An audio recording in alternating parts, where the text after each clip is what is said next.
Halo pemirsa, berjumpa lagi dengan kami di One News Internasional TV One Newscom.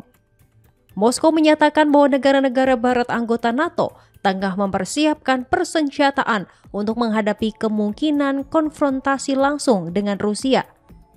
Juru bicara Kremlin Dmitry Peskov mengatakan Rusia sepenuhnya siap jika situasi itu benar terjadi. Informasi lainnya, tim pengamat ASEAN mengunjungi korban luka setelah terjadi bentrokan di perbatasan Thailand dan Kamboja. Kementerian Pertahanan Kamboja melaporkan pasukan Thailand melepaskan tembakan pada Rabu sore waktu setempat. Selengkapnya hanya di One News Internasional.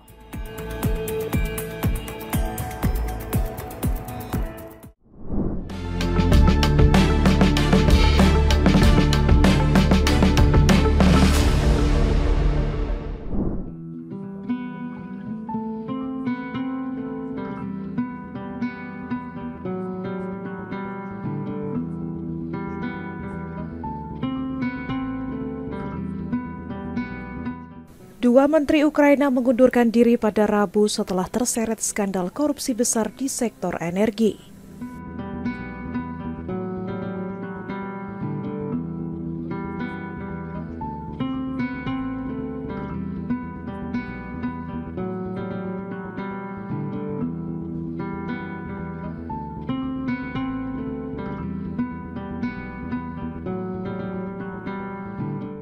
Menteri Kehakiman German Galushchenko dan Menteri Energi Svetlana Grinchuk mundur setelah Presiden Volodymyr Zelensky meminta keduanya bertanggung jawab atas dugaan suap.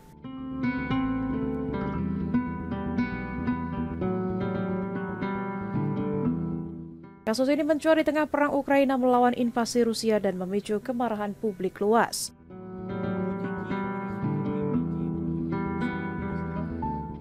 Penyidik menuduh para sekutu Zelensky terlibat dalam skema suap senilai 100 juta dolar Amerika Serikat. Zelensky menegaskan kedua menteri tak bisa tetap menjabat saat negara menghadapi krisis energi akibat serangan Rusia. Tak lama setelah pernyataan itu, keduanya menyerahkan surat pengunduran diri kepada Perdana Menteri Yulia Sviridenko. Skandal ini berpusat pada dugaan suap dari kontrak Energoatom, operator nuklir utama Ukraina.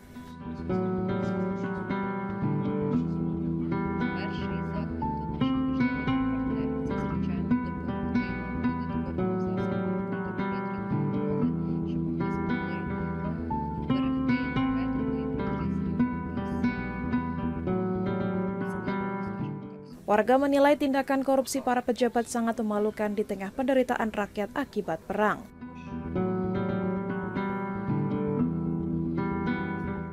Ini menjijikan, mereka menghancurkan masa depan kita, kata David, seorang kreator konten muda kepada AFP.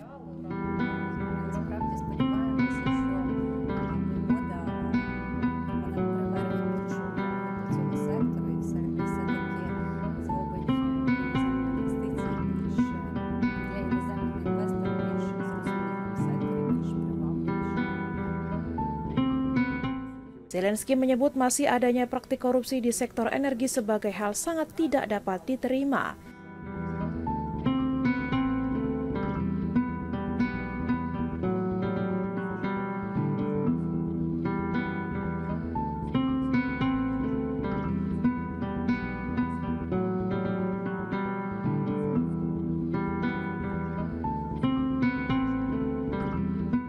Penyidik menyebut skema ini didalangi Timur Mindih, mantan rekan bisnis Zelensky yang kini buron.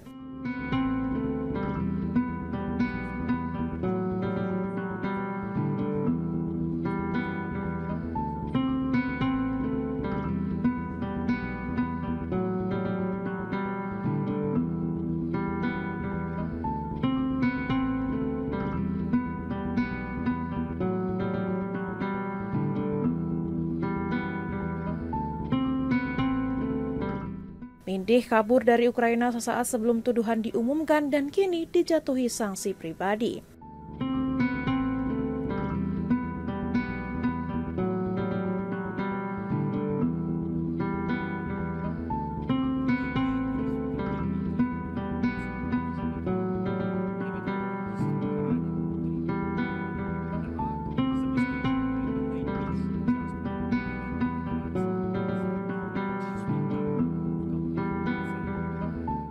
Skandal ini menjadi ujian besar bagi Zelensky di tengah tudingan sentralisasi kekuasaan.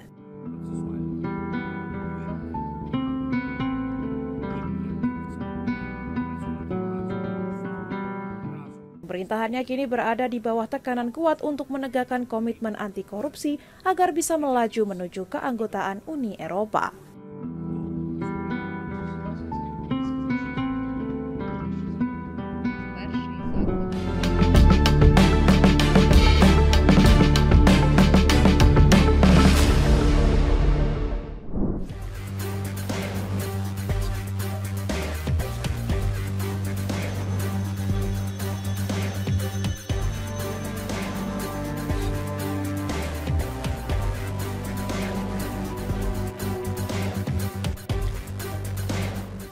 Moskow menyatakan bahwa negara-negara barat anggota NATO tengah mempersiapkan persenjataan untuk menghadapi kemungkinan konfrontasi langsung dengan Rusia.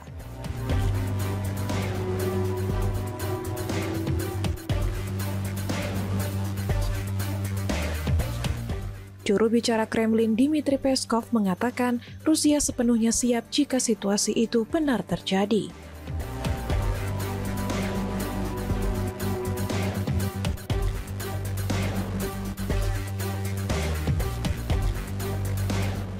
Ia sependapat dengan Presiden Serbia Aleksandar Vučić yang menilai militerisasi cepat di Eropa membuat perang Rusia dan NATO semakin sulit dihindari.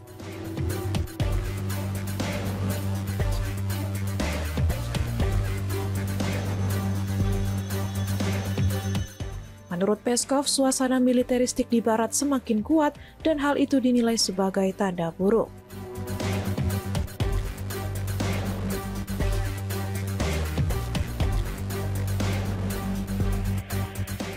Ia menegaskan bahwa Rusia sudah lama menyadari potensi ancaman tersebut dan telah mengambil langkah untuk melindungi keamanan nasional.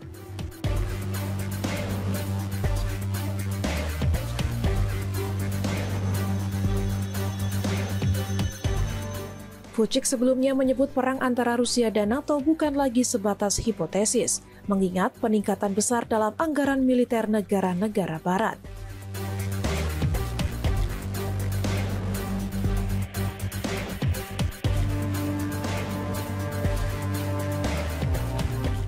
Ia menyoroti kesiapan negara seperti Rumania, Polandia, dan Finlandia yang memperkuat kemampuan militernya dengan dalih pertahanan.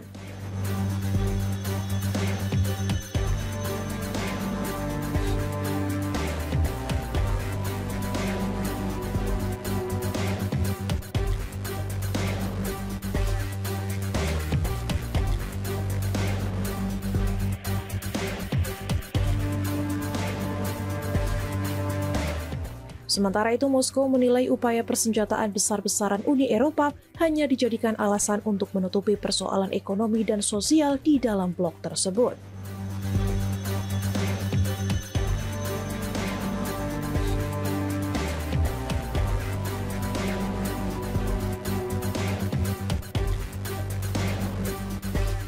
Peskov mencontohkan Polandia yang menaikkan anggaran pertahanannya hingga mendekati 5% dari PDB. Meski hal itu bisa merusak perekonomian mereka sendiri.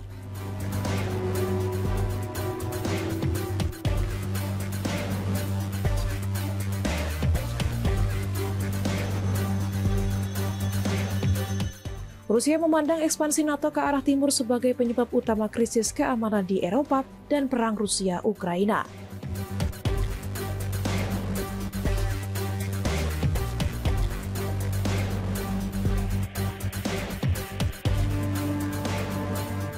Langkah NATO untuk menjanjikan keanggotaan bagi Ukraina sejak 2008 dianggap memperburuk hubungan kedua pihak.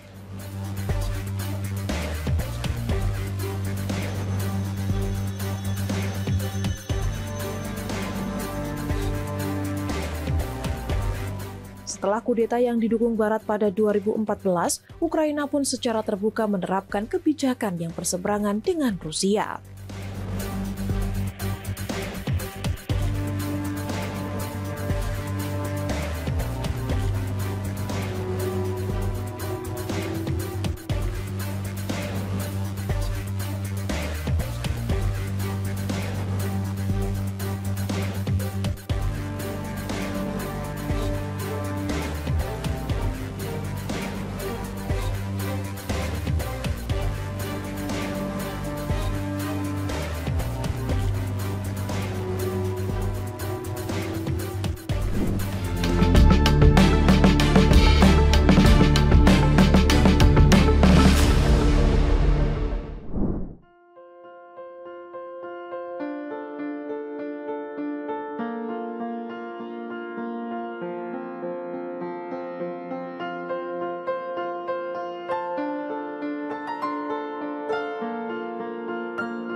Sebanyak lebih dari 1.500 bangunan telah dihancurkan oleh tentara Israel di Gaza sejak kesepakatan gencatan senjata berlaku pada bulan lalu.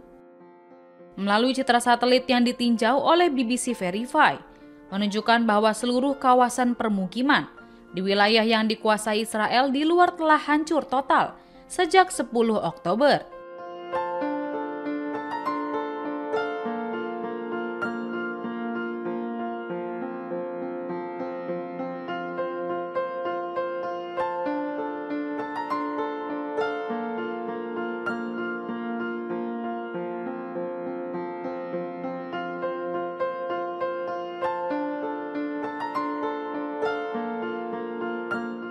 Foto-foto yang diambil sebelum kesepakatan gencatan senjata di daerah Abasan Al-Kabira, Khan Younis, Gaza Selatan, menunjukkan banyak bangunan yang masih utuh.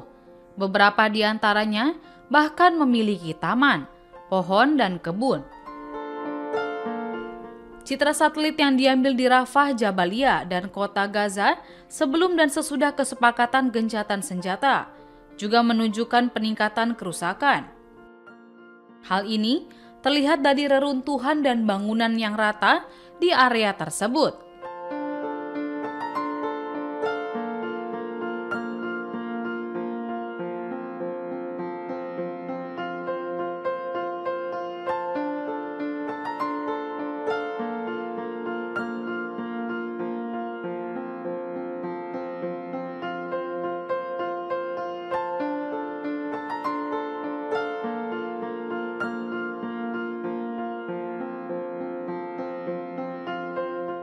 Seorang juru bicara tentara Israel mengklaim bahwa pembongkaran bangunan dilakukan sebagai respons terhadap ancaman dan bertujuan membongkar infrastruktur Hamas.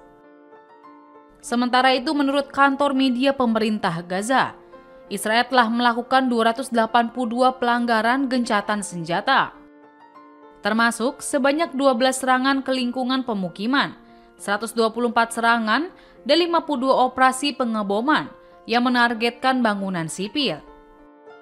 Akibat serangan Israel tersebut, sebanyak 242 warga Palestina tewas dan lebih dari 620 lainnya terluka.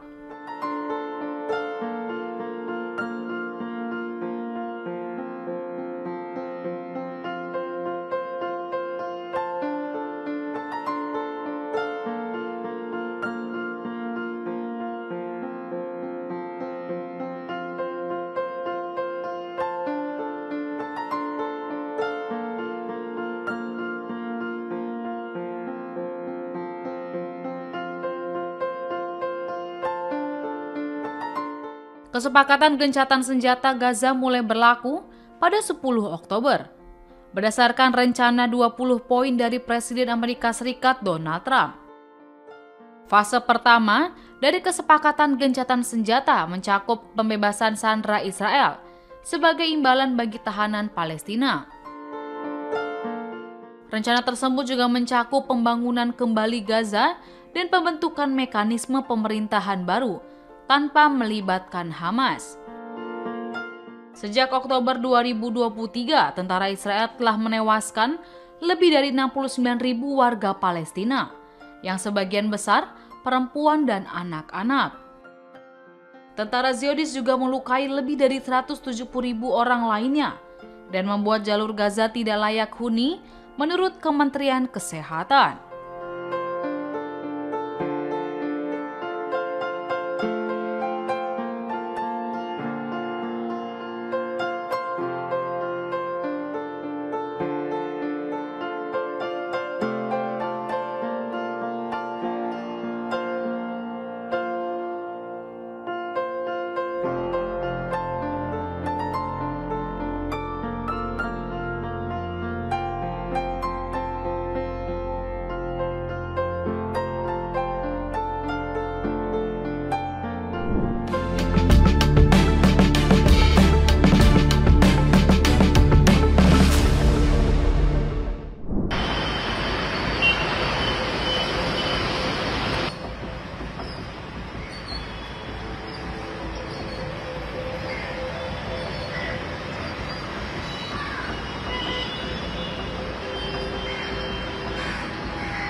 Tingkat kualitas udara di New Delhi tetap berada pada kategori sangat buruk pada Kamis pagi 13 November. Tingkat partikel berbahaya PM2.5 tercatat mencapai 423 di sejumlah wilayah ibu kota India.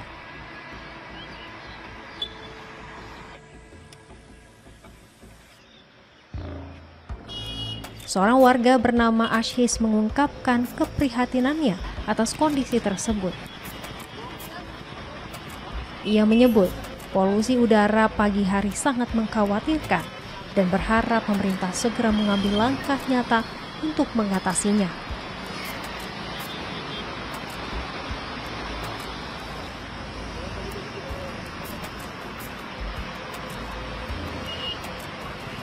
Pemerintah Delhi diketahui telah memberlakukan larangan terhadap pekerjaan konstruksi yang tidak mendesak sebagai bagian dari upaya menekan peningkatan polusi udara. Polusi udara di Delhi sebagian besar disebabkan oleh emisi kendaraan, debu, dan aktivitas industri. Kondisi ini semakin parah pada musim dingin karena pembakaran sisa panen oleh petani di negara bagian sekitar serta rendahnya kecepatan angin yang membuat partikel polutan bertahan di udara.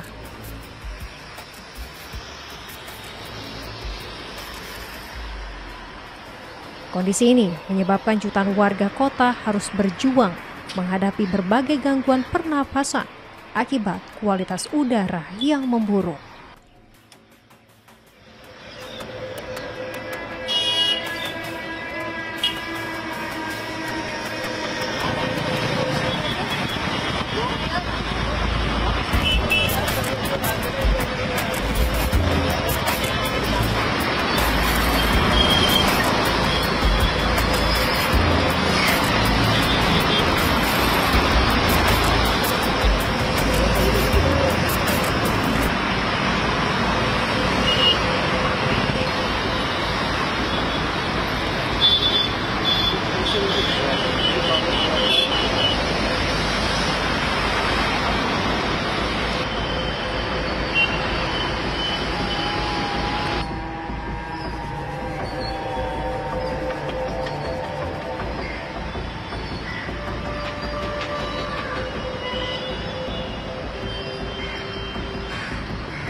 Iran membuka pameran rudal di Teheran pada Rabu 12 November dalam rangka memperingati Pekan Dirgantara Nasional.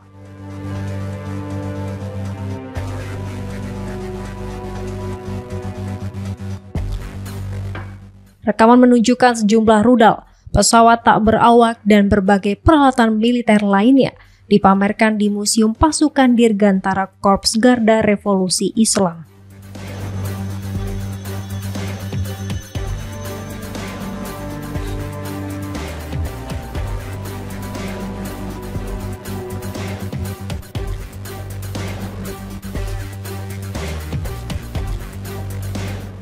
Jenderal Balali selaku penanggung jawab pameran menyampaikan bahwa Iran telah memulai produksi rudal yang ditampilkan dalam acara tersebut.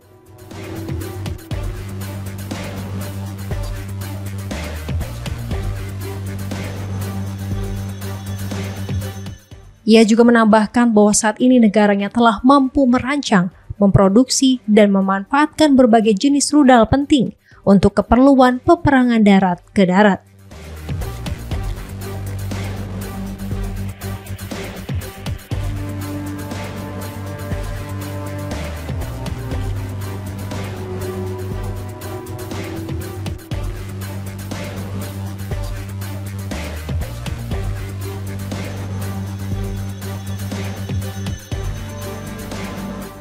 Iran dilaporkan juga tengah mempercepat produksi rudal dengan ambisi untuk mampu menembakkan hingga 2.000 rudal secara bersamaan dalam konfrontasi berikutnya dengan Israel. Langkah tersebut dinilai sebagai upaya Teheran untuk melumpuhkan sistem pertahanan canggih milik Israel.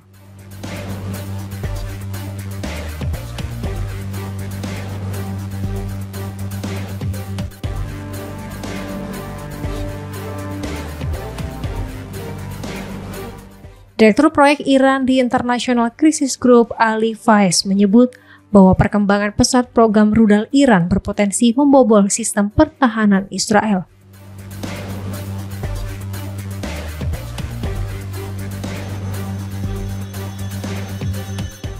Program rudal yang terus berkembang itu disebut telah memperburuk ketegangan di kawasan Timur Tengah.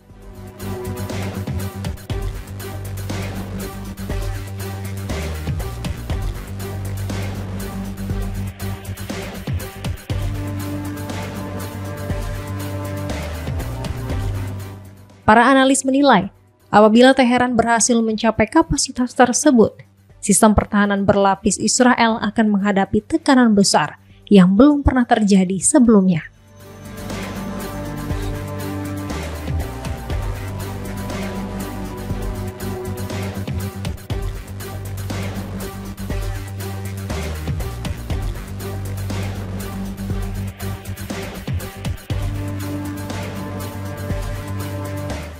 Langkah Iran mempercepat produksi rudal ini muncul di tengah kebuntuan negosiasi nuklir serta kebijakan tekanan maksimum.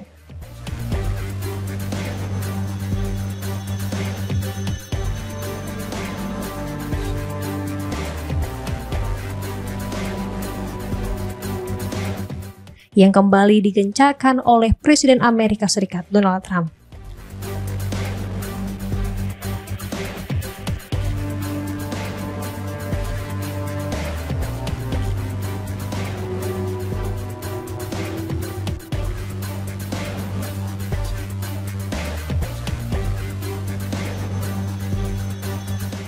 Percepatan program rudal juga dianggap mencerminkan semakin dalamnya isolasi diplomatik Iran dari negara-negara Barat.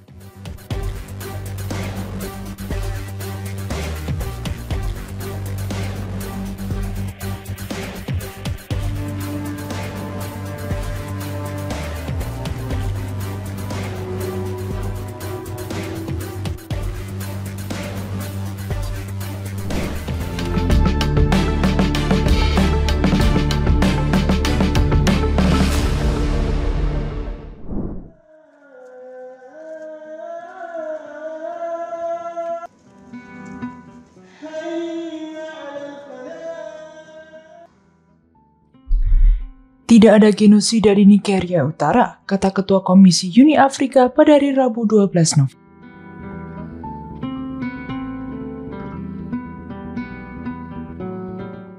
Menepis tuduhan Presiden Amerika Serikat Donald Trump bahwa sejumlah besar umat Kristen dibunuh di negara terpadat di Afrika tersebut.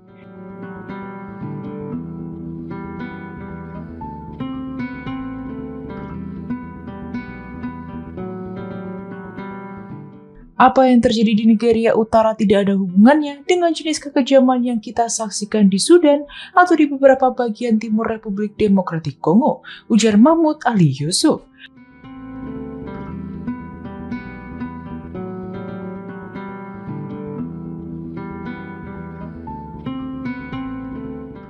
kepada para wartawan di Perserikatan Bangsa-Bangsa di New York merujuk pada Republik Demokratik Kongo.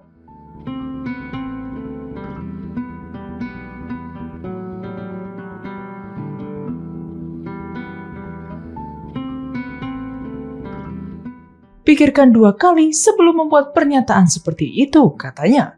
Korban pertama Boko Haram adalah Muslim, bukan Kristen.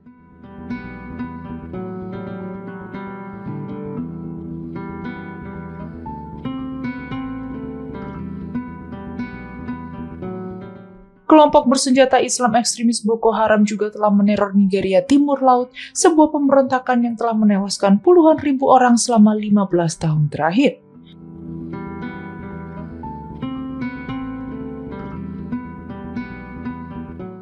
Para pakar hak asasi manusia mengatakan sebagian besar korban Boko Haram adalah Muslim.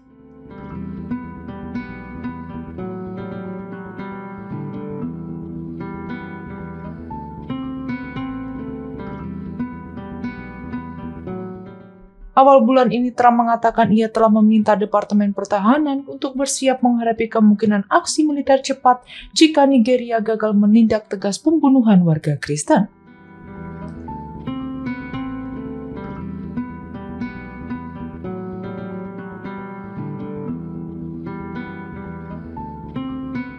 Ia tidak memberikan bukti spesifik atas tuduhannya.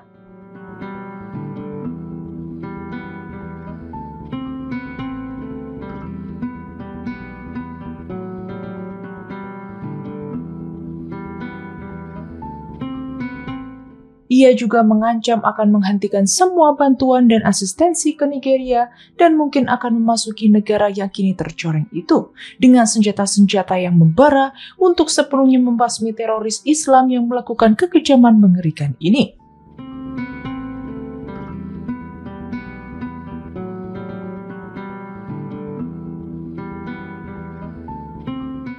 Kementerian Luar Negeri Nigeria mengatakan negara itu akan terus memerangi ekstremisme kekerasan dan berharap Washington akan tetap menjadi sekutu dekat.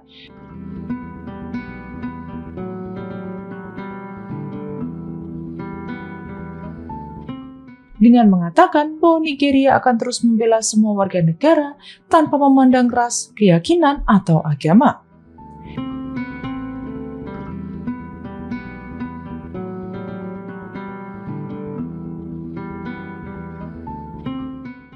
Nigeria yang memiliki 200 kelompok etnis yang mempraktikkan agama Kristen, Islam, dan agama tradisional memiliki sejarah panjang hidup berdampingan secara damai.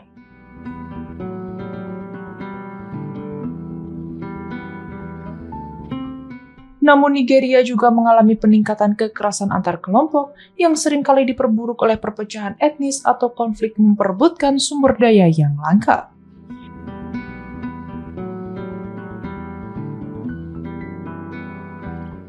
Pekan lalu Trump kembali memasukkan Nigeria ke dalam daftar negara yang menurut Amerika Serikat telah melanggar kebebasan beragama dan pada hari Sabtu 1 November.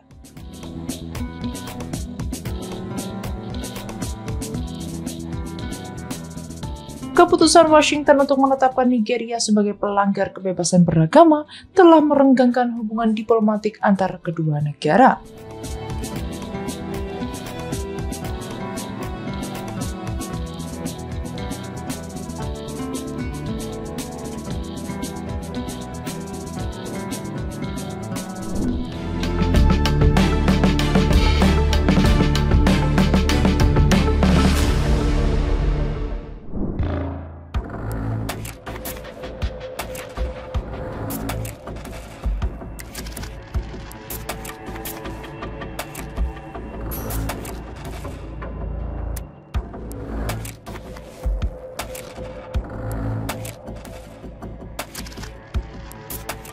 Menteri Luar Negeri Amerika Serikat Marco Rubio pada hari Rabu 11 November menepis laporan bahwa Inggris telah berhenti berbagi informasi intelijen tentang kapal-kapal penyelundup narkoba.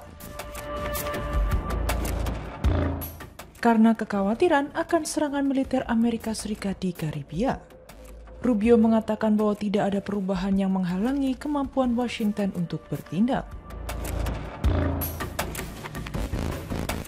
Berbicara kepada wartawan setelah pertemuan para Menteri Luar Negeri Kelompok 7 di Kanada, Rubio mengatakan tidak ada yang menyinggung operasi di dekat Venezuela.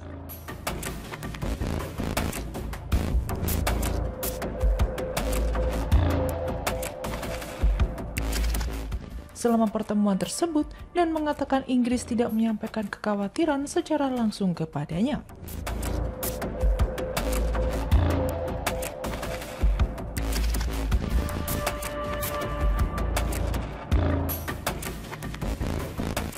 Ketika ditanya tentang laporan CNN bahwa Inggris telah menangguhkan pembagian informasi intelijen, Rubio menyebutnya sebagai berita palsu.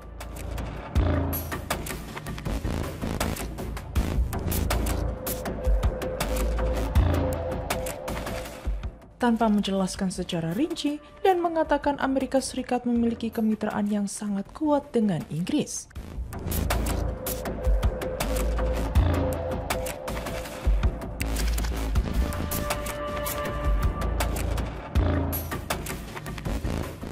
Sebelumnya, militer Amerika Serikat menewaskan 3 orang dalam serangan terhadap kapal yang diduga mengangkut narkoba di perairan internasional di Karibia pada hari Kamis 6 November. Ujar Menteri Pertahanan Amerika Serikat Pete Hegseth.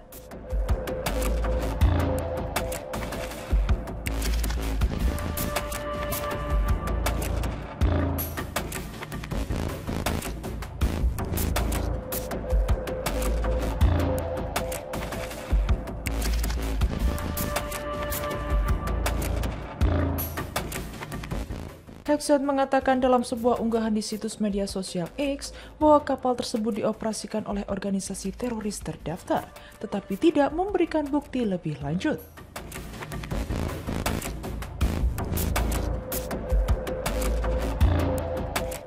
Unggahan yang menyertakan klip video berdurasi 20 detik yang ditandai sebagai tidak rahasia yang menunjukkan sebuah kapal di air yang terkena amunisi dan meledak.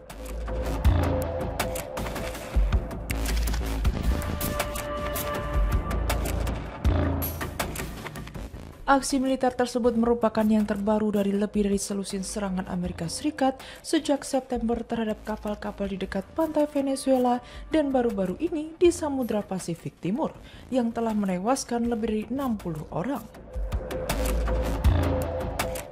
Amerika Serikat juga telah menawarkan bantuan untuk India dalam menyelidiki ledakan fatal di Delhi, ibu kota, di mana pihak berwenang sedang melakukan penyelidikan yang sangat profesional, kata Rubio pada hari Rabu. Berbicara kepada para wartawan, Menteri Luar Negeri juga menyatakan kekhawatiran bahwa gelombang kekerasan terbaru oleh pemukim Israel di tepi barat yang diduduki Israel dapat meluas dan melemahkan upaya perdamaian yang didukung Amerika Serikat di Gaza.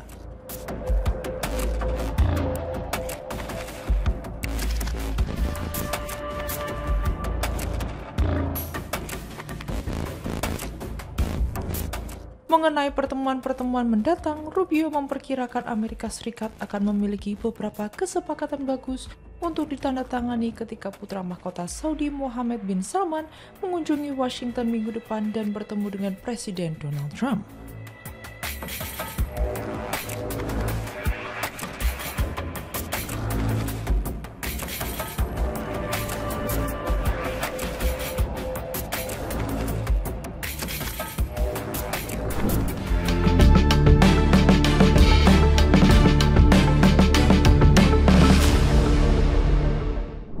We also have the pictures of the military Islamic.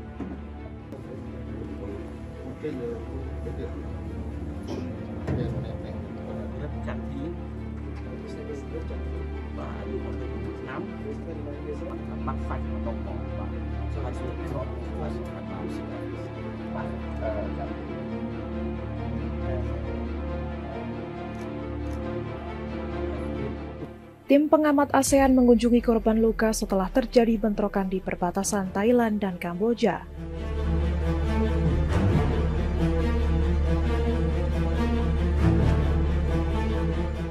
Insiden ini terjadi di wilayah yang masih disengketakan antara kedua negara.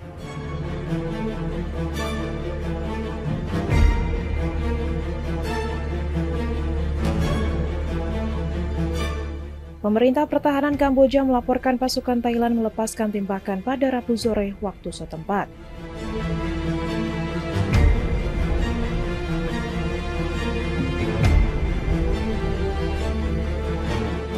Akibat serangan tersebut, 1 orang dilaporkan tewas dan 3 lainnya terluka.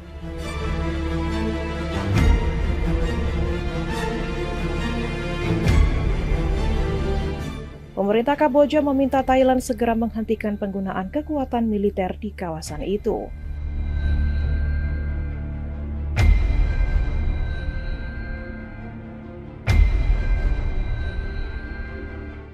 Selain itu, Kamboja juga mendesak adanya penyelidikan independen untuk mengungkap penyebab bentrokan.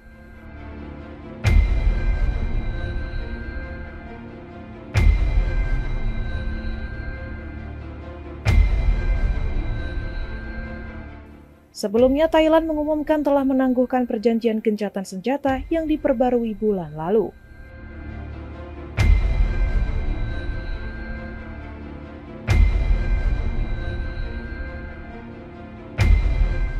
Perjanjian itu sebelumnya ditandatangani oleh kedua negara di hadapan Presiden Amerika Serikat Donald Trump. I also call for an independent investigation into this incident and appeal for the participation of qualified international parties to uncover the truth and those responsible in order to. Thailand menyatakan langkah penangguhan diambil karena meningkatnya ketegangan di perbatasan.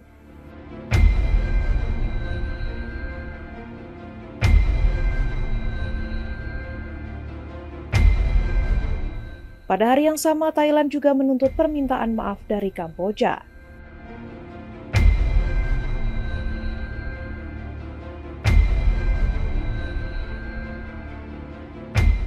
Tuntutan itu muncul setelah seorang tentaranya terluka akibat ranjau darat di dekat garis perbatasan.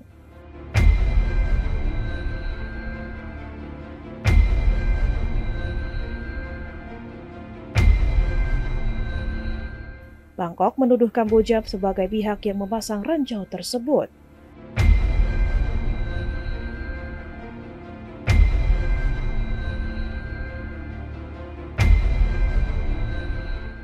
Namun, Kamboja membantah tuduhan itu dan menegaskan komitmen pada kesepakatan damai yang dibuat bulan Oktober.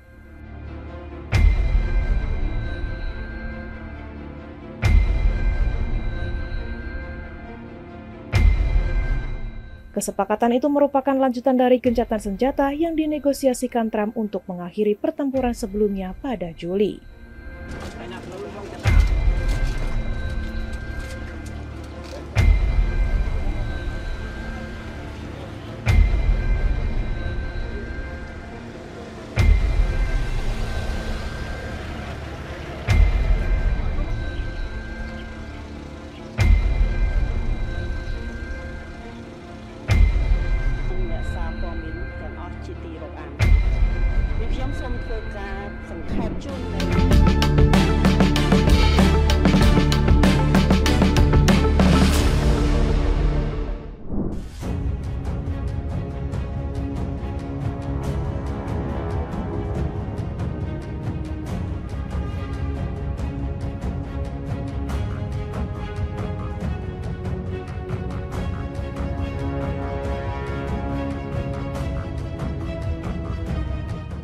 Wali kota terpilih New York City Zohran Mamdani tengah menjadi sorotan setelah mengubar janji dalam kampanyenya yang berani.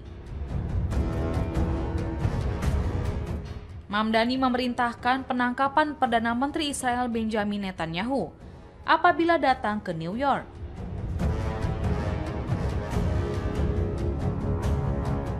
Pernyataan ini muncul setelah kabar bahwa Netanyahu secara resmi diundang ke New York pada 1 Januari 2026, bertepatan dengan hari pertama Mamdani menjabat sebagai wali kota.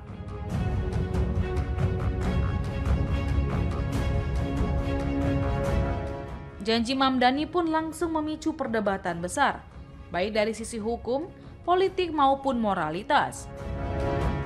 Diketahui Mamdani merupakan seorang demokrat sosialis dan aktivis pro-Palestina yang dikenal vokal.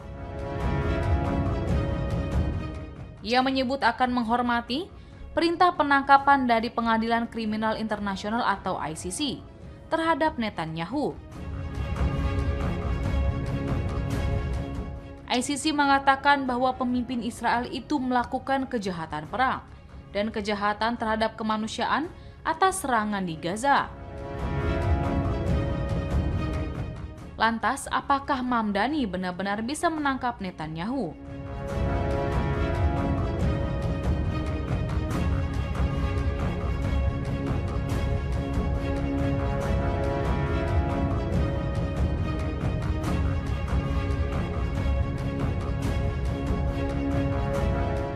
Dikutip dari India Today, menurut pakar hukum, jawabannya tidak sesederhana itu.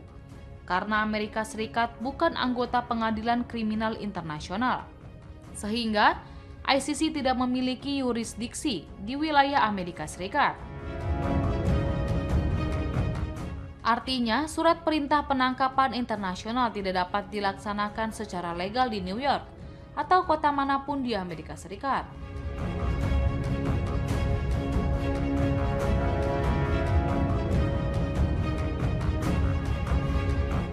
Sejumlah laporan termasuk dari Time menyebut bahwa hukum federal Amerika Serikat akan menghalangi upaya pemerintah kota untuk menangkap pemimpin negara asing.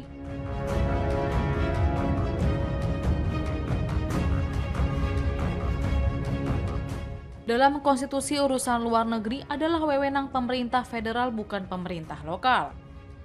Bahkan, jika Mamdani benar-benar memerintahkan penahanan, otoritas federal bisa langsung membatalkannya. Sementara itu, Netanyahu menanggapi santai ancaman tersebut.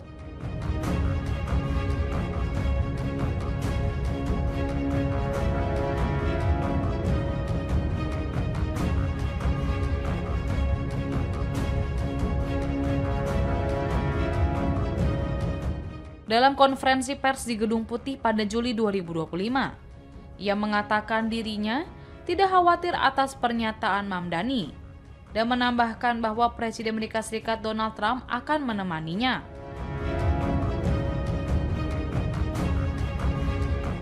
Meski secara hukum sulit diwujudkan untuk menangkap Netanyahu, namun janji Mamdani memiliki makna simbolik besar.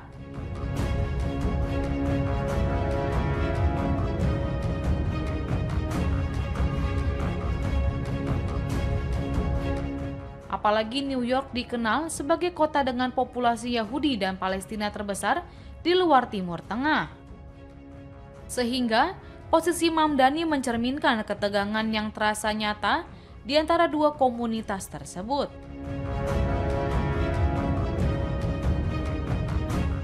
Mamdani mengatakan niatnya bukan untuk menyerang komunitas Yahudi, melainkan untuk menegakkan hukum internasional dan keadilan universal.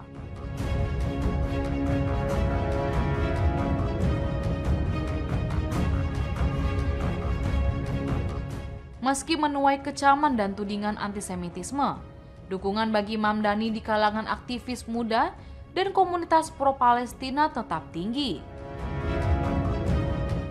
Mereka melihat Mamdani sebagai figur berani yang menantang kemapanan politik Amerika Serikat.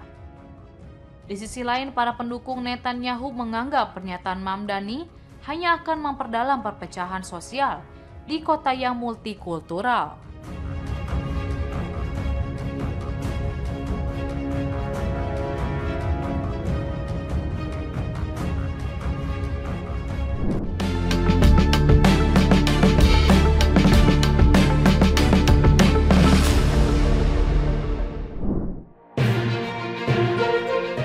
Demikian informasi yang dapat kami sampaikan pemirsa.